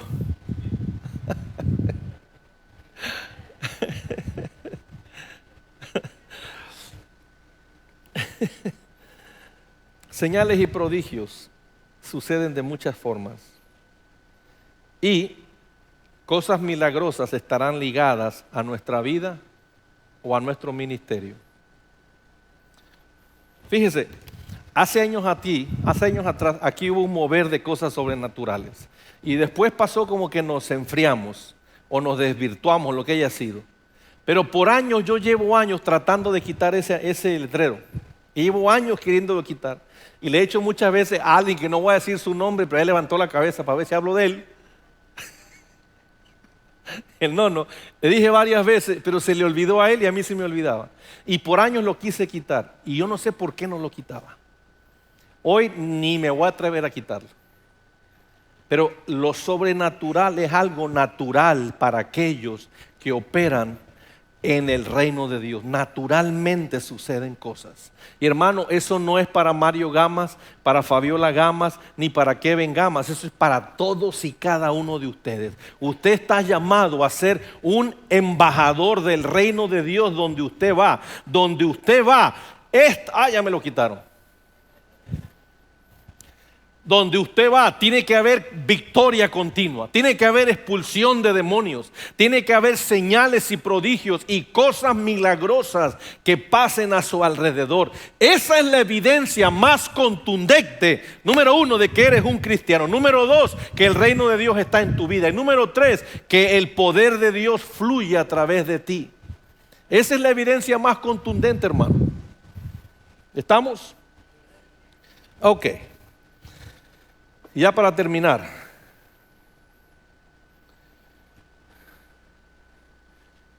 en el tema de la guerra espiritual, peleamos, guerreamos desde una posición de victoria, no de una posición para obtener victoria. Es decir, yo no me paro frente a alguien que está endemoniado a ver si vencemos. Yo me paro desde la posición de victoria.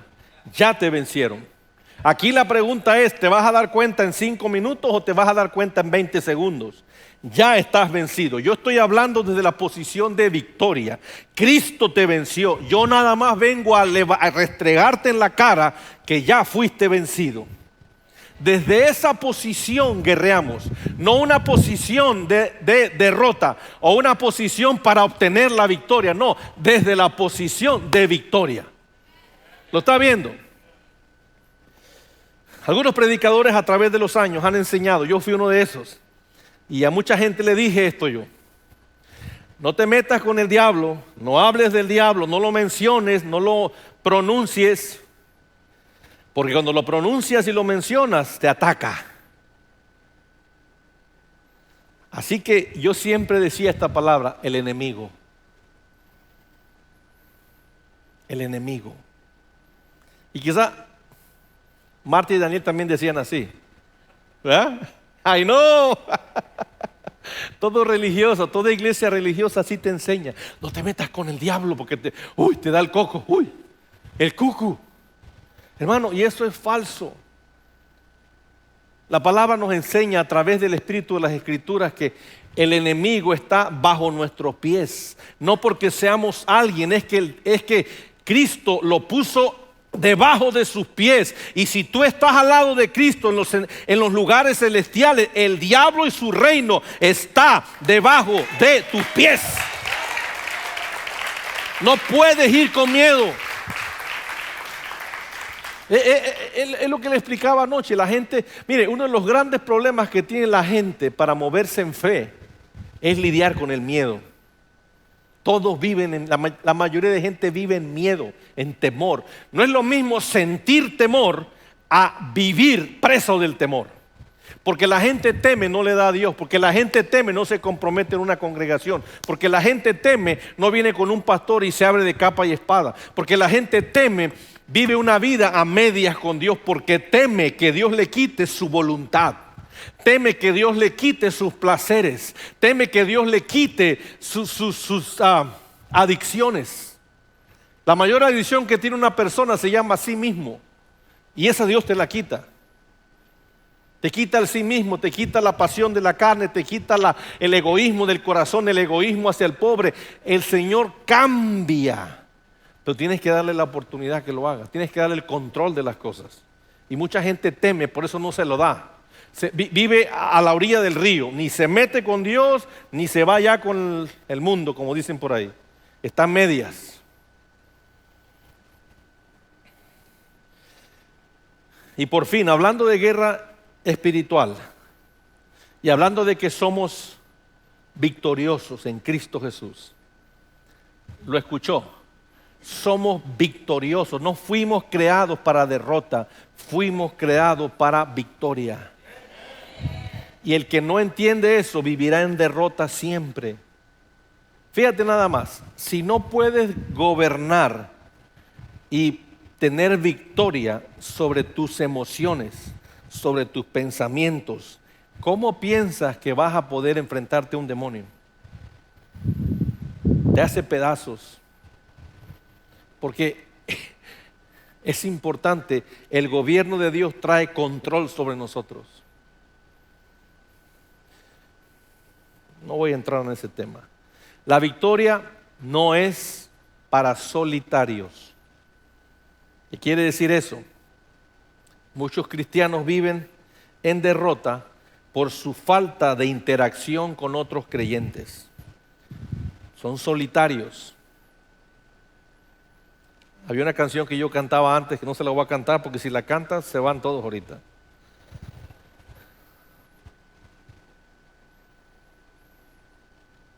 Pues se la voy a cantar. Hay una canción cuando estaba chiquito yo que yo cantaba porque era de un grupo que nosotros imitábamos en la banda que yo tocaba. Y decía, solitarios por el mundo siempre voy y no tengo quien me juzgue ni me quiera. Así va mucha gente por la vida, solitaria. No tiene ni quien lo juzgue ni quien lo quiera. No tiene quien lo critique ni quien le aplauda. Viven solitarios. Son gente apartada. Siempre en una reunión de iglesia son los primeros que le pegan al carro. Son los últimos en llegar y los primeros en salir. Se salen a medio servicio. Porque tienen siempre una agenda mejor que la agenda de una iglesia. Esa gente solitaria jamás tendrá victorias verdaderas en la vida espiritual. La victoria no es para los solitarios. La victoria es para aquellos que saben permanecer conectados. Alguien dijo por ahí, la vida se vive mejor en comunidad. Carlos Jiménez dijo una vez eso en su página. La vida se vive mejor en comunidad. La vida se vive mejor en familia. La vida se disfruta mejor, la vida espiritual se disfruta mejor en la comunidad de la iglesia. Todo creyente, todo asistente a una congregación es absolutamente necesario que tengan comunicación, lazos, amistad con otros creyentes para que se animen unos con otros en todas sus situaciones. Por eso, porque no tienen amistad con otros creyentes, siempre andan buscando la atención de los pastores. Yo rechazo que alguien me busque a mí y no se lleve con nadie en la iglesia. Yo prefiero quedarme con 10 personas que hagan caso a lo que se les dice que tener 100 desobedientes. No me sirven 100 desobedientes. 10 obedientes son mejores porque no le ponen carga al pastor, pero los desobedientes, qué mucha carga le ponen a un pastor. Es como si el centro de la iglesia fuese el pastor y la esposa. ¿Y los demás qué? ¿Los demás que no cuentan? ¿Usted quiere mostrarme amistad a mí? ¿Quiere mostrarme aprecio a mí? Muéstrele aprecio a mis hermanos. Usted le muestra desprecio a mis hermanos en la forma de un rechazo de una comida, un rechazo de una invitación, un plantón. Usted planta a un hermano de la iglesia, me está plantando a mí. Y yo me entero. Y entonces le observo a la persona. Ah, gachito. Ah, solitario. Está bueno. Y te va algo, los solitarios nunca experimentan prosperidad. No pueden. No pueden. La soledad no es un atributo del cielo. La comunidad es un atributo del cielo. ¿Se acuerdan aquel canto que les enseñé hace poco? El Salmo 133. Mirad cuán bello y cuán delicioso es habitad los hermanos juntos en armonía, porque allí envía Jehová su bendición y vida eterna, porque allí envía Jehová su bendición. Habitar los hermanos juntos en armonía, allí envía Jehová su bendición. Uno de estos días te voy a enseñar un mensaje que llevo años preparándolo. Está listo, pero nunca me he animado a dispararlo. Lo voy a hacer uno de estos días. Tiene que ver con los tipos de creyentes en la iglesia, los tipos de creyentes. Está el creyente, el ovejero, que todo el tiempo ese lo conoce, pero está otro que no conoces, el creyente chupacabras. ¿Sabe qué es el chupacabras? Que nada más te chupan, pero no dan nada. Una iglesia no se puede fundamentar, no se puede levantar con chupacabras. Tiene que fundamentar con hermanos juntos en armonía. ¿Sabes cuál es el clamor de cada uno de nosotros? Tener compañerismo con otros. ¿Por qué cuando salimos de aquí algunos se quedan ahí platicando y no se van? Porque están teniendo compañerismo. Los que se van rápido, número uno, no les interesa el compañerismo. Número dos, se sienten superiores. Número tres, no han entendido que la bendición de Dios no está ahí, en ese separatismo, en esa soledad. La bendición de Dios está en la colectividad, en la familia. Pastor, este mensaje nos está ofendiendo mucho. Me voy a ir de la iglesia, brother, contigo o sin ti yo avanzo. Créame. Pues no me gusta, pastor. Pues si no te gusta, qué triste, porque a mí sí. A mí sí. Esas son las cosas que uno tiene que aclarar desde el púlpito. ¿Sabes por qué? Porque en el púlpito yo te aclaro muchas cosas para no tener que reunirnos en la oficina cada 5 minutos. De aquí te estoy dando consejería uno a uno. Entonces, si vamos a ir a la oficina, vamos a tratar casos específicos que no están relacionados con esto. ¿Me entiendes?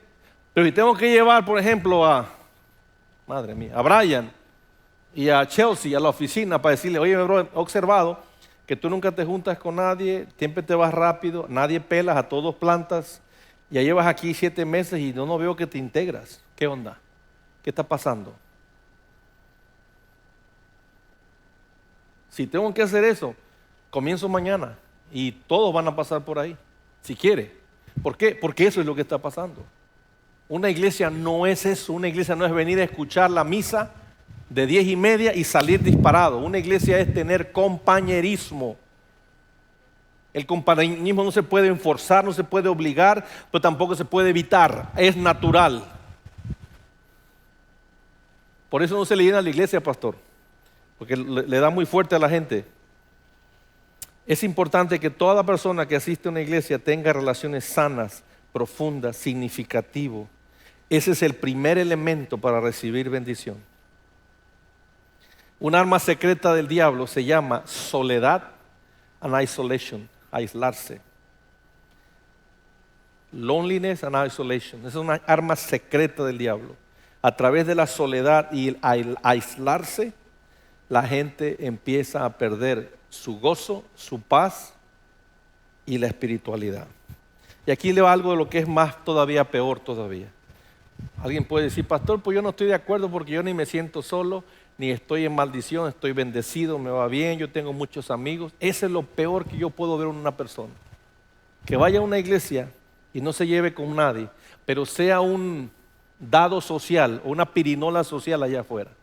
Tiene 250 amigos afuera, ninguno es creyente, ninguno es de ningún tipo de fe, por decir algo, y en una congregación no se puede llevar con nadie.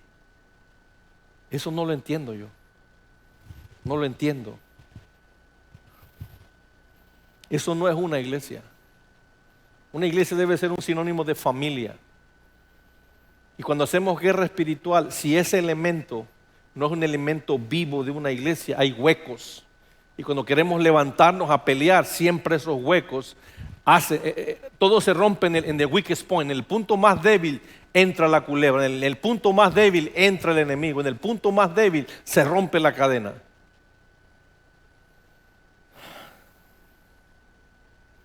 Termino leyéndote este pasaje de Malaquías. Pastor, hoy no me gustó su mensaje, ya me di cuenta, pero no te preocupes. Ya me di cuenta. Malaquías 3:16.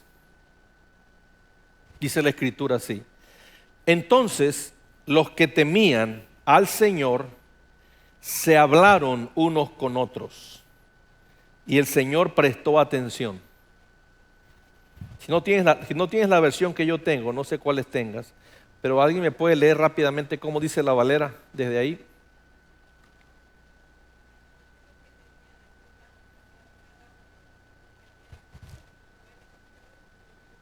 Ahí está. Dice mejor que esta. Los que tenían a Jehová hablaron cada uno a su compañero y Jehová escuchó. El Señor prestó atención, escuchó. Y fue escrito delante de él en un libro de memorial para que los que temen al Señor, para que lo estiman su nombre. En otras palabras, los que temían hablaron entre sí, se comunicaron, tuvieron una plática, tuvieron relación y en esa relación Jehová escuchó. ¿Lo está viendo, hermano? Tú no puedes caminar la vida espiritual solo. Tú no puedes caminar la vida espiritual solo. Si tú caminas solo, hermano, eres presa muy fácil del desánimo, presa muy fácil del reino de tinieblas. Estamos en los tiempos y en el momento de un tipo de guerra espiritual diferente. Una guerra efectiva, una guerra más contundente. Es la guerra de acuerdo al reino de Dios, donde la victoria es la norma y el descanso es la evidencia. Si tú no tienes victoria y vives en descanso, no has entrado al nuevo mover del reino de Dios, donde la victoria es innegable y el vivir en descanso, relajado, en paz, una evidencia. Póngase de pie si es tan amable.